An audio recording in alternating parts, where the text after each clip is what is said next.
This fall, we've been looking at some of the difficult and unsettling things in the Bible, a cheery theme. 2 weeks ago, I gave a sermon on the 10 plagues that God unleashed on the Egyptians, and that sermon ended abruptly. It didn't end, actually. It just stopped. With the promise that I would finish next time, and so here we are, it's next time. And this morning's sermon is part 2. Don't you think this is a wonderful way to welcome the visitors who are here for Eleanor's dedication? Part 2 of a sermon on plagues. You're very welcome here. So we're going to try to make the best of it, and we'll review part 1 quickly. We'll get to the cliffhanger ending, and then we'll proceed. So in part 1, we refreshed our memory by hearing the story of the 10 plagues with Yahweh, Moses, sometimes Aaron, and Pharaoh as the main characters. And we discovered, or rediscovered, that the story is pretty brutal, actually, and uncomfortably violent, and it kind of feels like a Marvel movie. And we discussed the different ways that a person can approach that story, different ways of reading it, different kinds of ancient literature that this story might be. But however we approach the story, what is significant is that it is not God versus the Egyptian people. Just before the final deadly plague on the firstborn, God says, "Now I will bring judgment on all the gods of Egypt. I am Yahweh." This story, in other words, was something very familiar back in the ancient Near Eastern world. This was something the Israelites who first heard it would have recognized right away. This story is a cosmic battle of the gods. So in a way, it is kind of like a Marvel movie. And we explored how these plagues were attacks on the Egyptian gods. The Nile River was worshipped in Egypt as a god and was protected by Egyptian gods. So when the Nile is turned to blood, that's a direct attack. An Egyptian goddess of fertility was depicted in ancient Egyptian art having the head of a frog. So the plague of too many frogs was a kind of takeover of the goddess of fertility. The Egyptian gods of earth and air and livestock and healing, they all took shots from the plagues involving dust and gnats and flies and sickness. The plague of darkness was a full-on, obvious attack against the Egyptian sun god. And remember that in ancient Egypt, Pharaoh was considered to be a god also. So when Yahweh is toying around with Pharaoh throughout the story, hardening Pharaoh's heart, controlling what he's thinking and feeling and doing, the story is showing us a God-on-God competition, except that there is no competition. So by the end of the story, when Yahweh says, "Now I will bring judgment on all the gods of Egypt," it makes sense. And it would have made perfect sense to those original ancient Israelite listeners who knew a cosmic God battle when they heard one. In part 1, I ended by suggesting that approaching this story as something like an over-the-top battle of the gods, something like the ancient Near Eastern equivalent of a Marvel movie, frees us up to get lost in the story of it, to feel what is being communicated. And that leads us to good questions like, why is this story so important for the nation of Israel? What are the lessons being communicated? How does this story prepare these ancient Israelites for the even larger story that is yet to come, the story of the Old Testament, the covenant, the monarchy, the Israelite nation? And that was our cliffhanger ending. We just stopped with a lot of questions. There was a hint last time about part 2, and the hint was that this story of the plagues is not the only story in the constellation of what I called the national origin stories of Israel. And that's what we're going to explore this time. What other stories are there in that constellation of origin stories? And what can we learn when we put all those stories together with the plague story? So here we go, part 2. This has to make sense whether you were here for part 1 or not. This has to make sense to people who are visiting our church. And this has to tie in to a baby dedication for a child who's not a baby. That's my assignment. Let's start with something that I hope is not too tedious, but it does involve some math. But that's okay. You're in good hands. I'm a professional. We can divide, and that's not the math I meant, but I just realized that's a math word. We can divide the Old Testament into 2 kinds of books. One kind is general, things like poetry and song lyrics, and works about ethical and theological issues. The other kind of Old Testament book is narrative, stories about the Israelite nation. Now, in the first category, the general books, they don't really deal with the story of the Israelite nation. They're kind of outside the story, obviously related to it, but kind of outside it. And we're only talking about 5 books here in the general category: the Psalms, Proverbs, Job, Ecclesiastes, and the Song of Songs. But the rest of the Old Testament, 34 books, are directly about the Israelite national story. And here's my point with all these numbers. Most of these narrative Old Testament books, and when I say most, I mean 80%, which is quite a lot, are about the time that Israel had kings. The time of the monarchy, starting with King Saul, King David, King Solomon, and then the loss of political power and the loss of the land and being taken into Babylonian exile, but then being allowed to return and rebuild. This is all the era of the kings.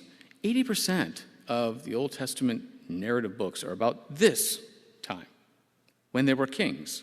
There are only 7 Old Testament books that deal with the time before the kings. And those are the first 7 books in the Bible. And those 7 books have what scholars call the origin stories of the Israelite nation, which simply means that these are the stories that set the stage. These are the stories that have all sorts of big, important things to teach about God, the world, what it means to be human, what it means to be the people of God, the covenant. These origin stories set the stage so that the rest of the Old Testament, so that the great majority of the Old Testament makes any sense. The Exodus story, featuring all those brutal plagues against the Egyptian gods, is one of those national origin stories, and we can ask what we learn from it. What does this overwhelming Marvel movie of a story proclaim?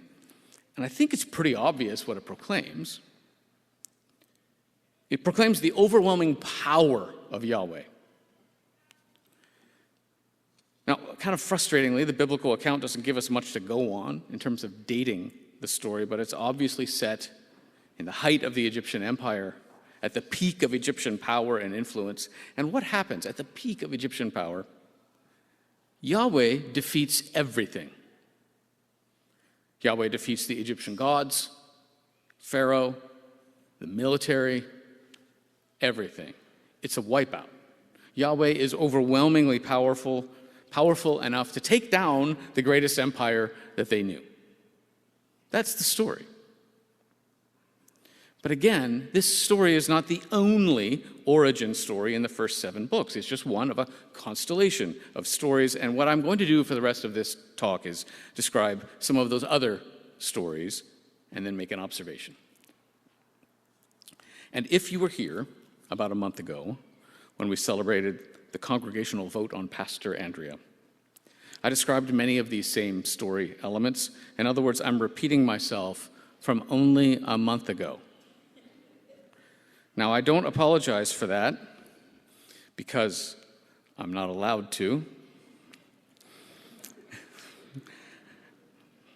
but also because An emphasis on the greater biblical story connects this sermon to the dedication that's coming next, where we will also focus on the great story. So hopefully it all ties together. All right, some of these other origin stories from the first 7 books of the Bible. Now, the creation of the world is, of course, the ultimate origin story. So in the Bible, we get 2 of them.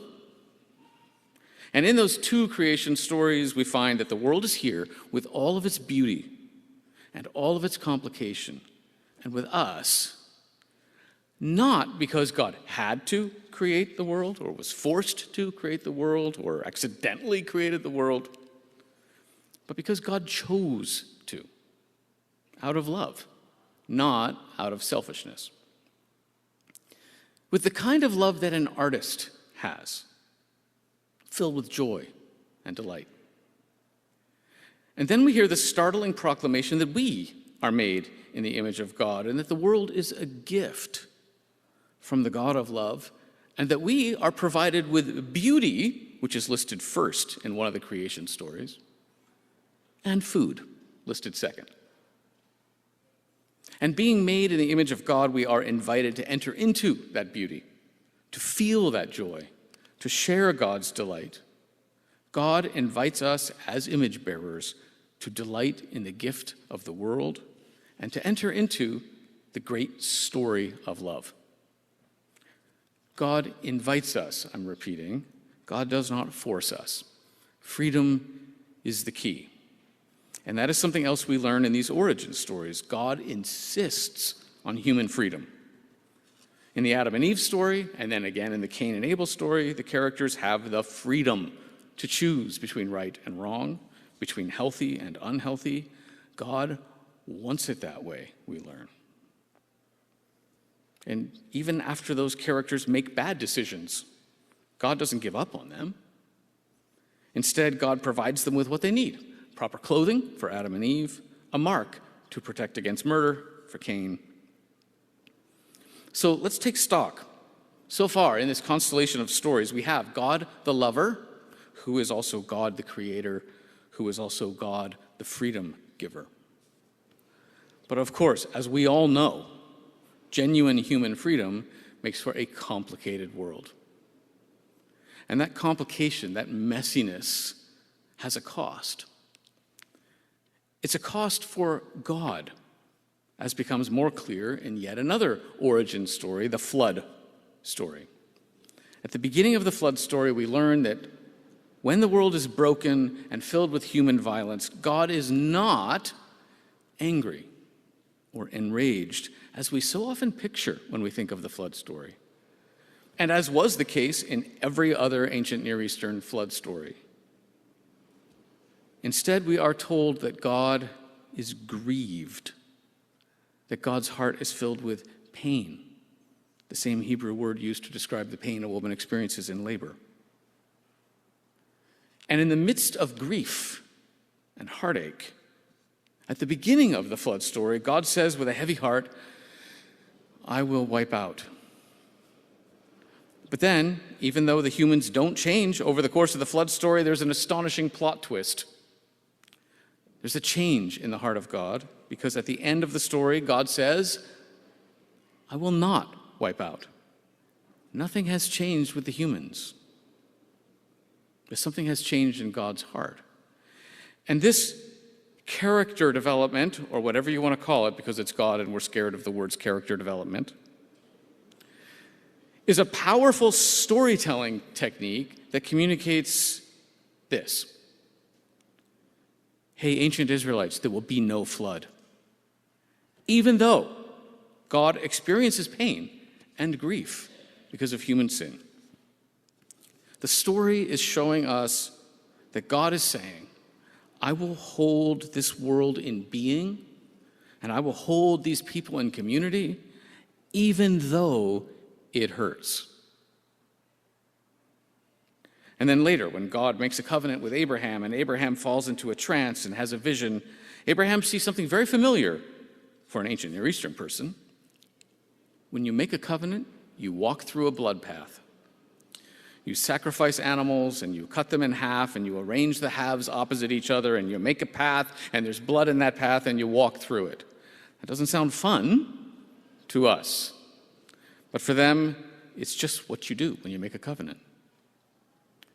The idea was that each party would walk down the blood path together. The symbolism was, because of this covenant, we are now one, like these animals were. And if we break this covenant, we will be torn apart, like these animals are. And that setup was really familiar to Abraham, because it was common in the ancient Near East. But then, only God walks the blood path. Only God, which was not familiar. So in this national origin story, there's a powerful statement that when the covenant is broken, and it is broken over and over and over again in the Old Testament, when the covenant is broken, it is God who will bear the burden. It is God who will experience the grief and the pain. It is God, and we can cheat for just a moment and look back on this from the perspective of the cross. It is God who will be, in a sense, ripped apart for the sake of love, so that this world can be filled with love. And as we continue looking at these national origin stories in the first 7 books of the Bible, we see a stubborn and stiff-necked people who so often really get things wrong. Moses won't do what God asks, despite the fact that Moses liked to be a vigilante before. The Israelites complain and complain. They obey and disobey and obey and disobey. In the era of the judges, even someone as warped as Samson ends up looking pretty good by comparison. God is often frustrated in these stories. But even so, even then, we continue to see patience and loyalty from God. We see love in action. What we see is the gritty reality of an honest love story. Now, everything I've mentioned, except the cross when we cheated for just a moment, has been from the first 7 books of the Bible. Obviously, I have picked and I have chosen from the many stories found there. But a picture emerges, nevertheless, no matter which stories you pick, and it's this. The overwhelmingly powerful creator of all things, who can crush all the so-called gods of the mighty Egyptian empire, this powerful God has chosen to make the world out of love as a gift for our delight, is concerned with our well-being, is willing to maintain our freedom even to the point of suffering, in part because without true freedom, there can't be true love. This powerful God continues to love and provide even when we are at our worst. And you can find humanity at its worst in the Old Testament. Just open at random and point. This powerful God is willing to take on pain for the sake of the possibility of love. This is the constellation of stories. And the brutal, over-the-top story of the Egyptian plagues is one star in this constellation, a star with an important role to play.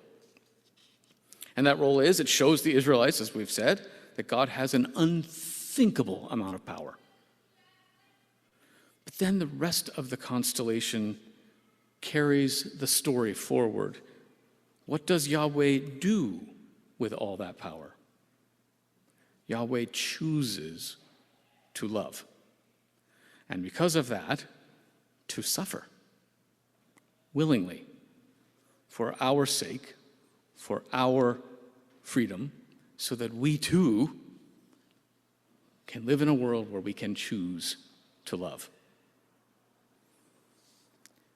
Yesterday, I spent some time with local theologian and biblical scholar and educator and brewer Rick Fletcher. And as brewers so often do, we ended up talking about ancient Near Eastern covenants. And he said something that really struck me, and it seems relevant here. He said, usually in that time and place, in that ancient world, a covenant was made by the overlord, and the covenant was for the benefit of the overlord. But Yahweh's covenant with the Israelites doesn't bring Yahweh any of the typical advantages. It's the Israelites who get the obvious benefits: land, stability, protection, freedom. But Yahweh? And he continued, then you realize what Yahweh wants. Yahweh wants relationship. Love calls to love. And of course, that is what we are celebrating and affirming in our child dedication this morning. Love calls to Eleanor. So what we see in this constellation of origin stories is basically God's love story. It's a real one. It's an honest one with ups and downs and joy and delight and heartache. And we see that God, even with all of that power, has chosen to set that power aside and join us. Join us for the sake of love. Amen.